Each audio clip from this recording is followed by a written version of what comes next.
import tax, which would be Get more than that. But then come to you and come and say, oh, we have to pay that import tax now, your prices are going up. Yeah.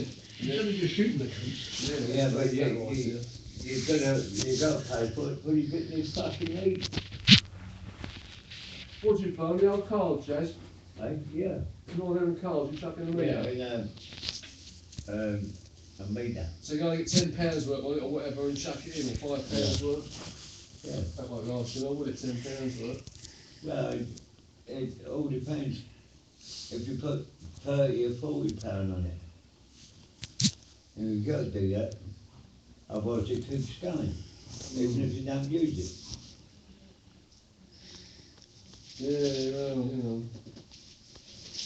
What else is in here?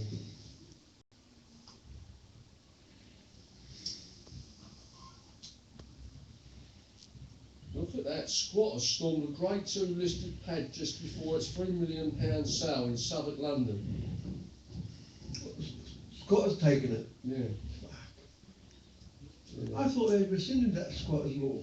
What I think they did, didn't they, on the squatters law, was that you can get nicked now if you go into, is it residential, if you break into residential property? Yeah, well, the thing is that squatters don't break in.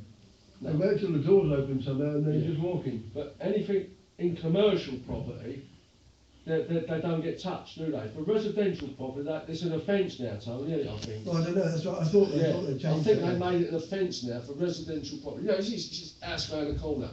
If they can find a way of getting in or whatever you say, so as long as you're not breaking and entering. Fair enough, as long as you're not breaking, they're in there. And now that is obviously a crime. But commercial property, there was like, well, what's happening now is, which I've noticed quite a lot, I've heard people say, when they have, it could be a fucking place like this, maybe. Or petrol station or... Well, anything, commercial property, it could be just somewhere, who could have like offices somewhere with a building company, and if they can get in there like a commercial property, well that's it, you know, this is sort of been abandoned, they go bankrupt, they can get in there, then they are not breaking the law with commercial properties. That's why they're breaking into a lot of commercial properties now.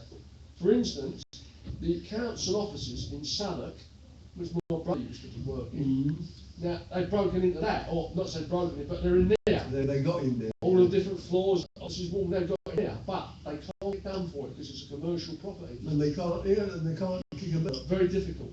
Where is it? Like, the laws all for Yeah, so they did think that when they did it for residential, they didn't say residential and commercial. So obviously these squatters have cottoned on to that, and they do a lot of commercial stuff. Their buildings like council offices, well, if they can find a way of getting in there. Well, what do they do? Just open up their own office, or they've got...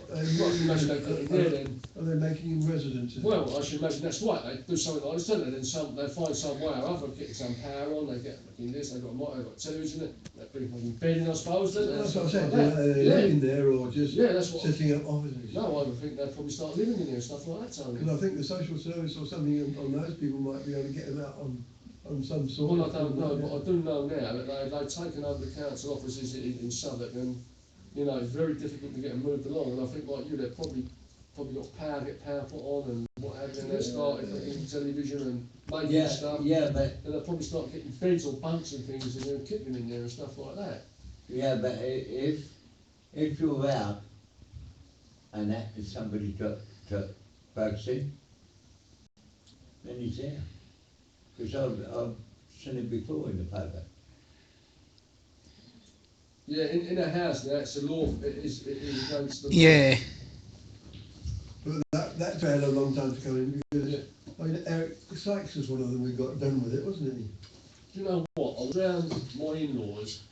I got there Saturday night, and I didn't come home till about 2 or 3 o'clock Saturday night. In the Saturday afternoon, and about 10:30, 11 o'clock, there was a knock at the door. It was this guy from council, and he was just coming around basically checking that my father-in-law was in it quite a lot. My brother, they weren't subletting to anybody, like, you know, because the subletting's got quite bad, and you're not allowed. And subletting is a criminal offence now. You mustn't sublet your house to him over there. Not unless it's in your contract that you can. Yeah, well, that's right, but most council things, Tony, it's not normally in their You contract. can't just a room over. No, that's right. But this guy was going around checking, and he said, you can soon tell. So I said to him, out of curiosity, I said, how many in the council, you know, Southwark Council, how many properties out there, how many properties do you find that are subletted? How many do you reckon? He said, 25% of council properties in Southwark are sublet.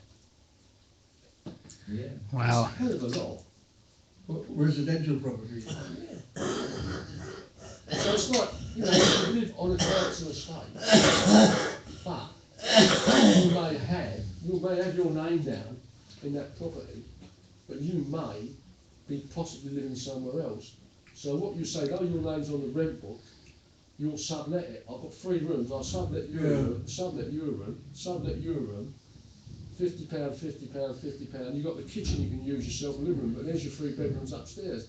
I make £150 a week, but really, I should be living in there. Mm-hmm. So £150 a week, the rent might be £150 a month, I'll be making, what, 150 times 3 times? But that's what's going on. And he said 25% of properties in Southwark are sublet. Correct. Yeah, for subletting, yeah. So you could have your name down, you could have a 3-bedroom house. And you could get someone come in there, you could be moved out with your mate or someone, or you might have another property, you might be able to sublet that for £1,000 in Southwark, probably Make friends £15 a month. with an Asian and say, come and move in with your 95 kids. Whatever. Yeah. You bring them in there, they'll pay you so much, it could be £1,500. Well, while that guy's going round, he go round and he lock the door. If they don't let him in, they have to appear somewhere. If they let him in, they soon know, he said, I soon know that it's sublet. And they find the person who's on the actual register who is actually owned or rent. I don't know what the story is nowadays. I suppose it's totally separate. I do remember when I was in Africa in the 70s or 80s. Yeah, people, you get a property with a garage. Yeah.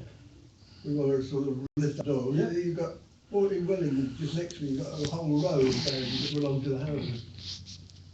And they were letting those out to Indian families. Yes, that's right. You've got a mum, a dad, a cousin, an uncle, a grandfather, and 19 kids in one house. Yep. I see something about 4 or 5 months ago on the television, and some of these were ponced up a little bit elaborate. They actually had power runnings. They run the power from the house, power. Yeah, They had a washing machine in there, a television in there. You know. No, I mean, if I had one, I'd put power in it because I like messing about indigo. And as you say, I mean, that's illegal to do that, Tony, but they're costing such an amount of money, like, you know. Well, yeah, when you're doing it. Do you know in Southern do you know these containers, just that you might see that are here, like a workman's hut? Mm. I don't know what they're